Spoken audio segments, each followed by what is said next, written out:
አሰላሙ አሌይኩም ወራህመቱላሂ ወበረካቱ። ድና የተከበራችሁ የቻናሌ ቤተሰቦች እንዴት ናችሁ? ሰላም ናችሁ ሆይ?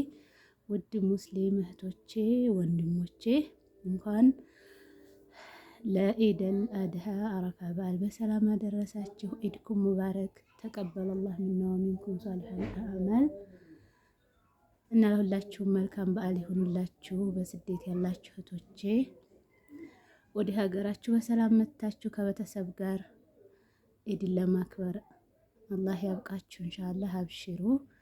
እኔም እንግዲህ ያው ኢደል አድሃ የመጀመሪያ ነው ከስደት መልስ። አልሐምዱሊላህ ለአላህ ምስጋና ይገባው። በጣም ደስ ብሎኛል እና የዓመት ዓመት ሰው ይበለን። ዙር ገጣሚዎች አላህ ያድርገን።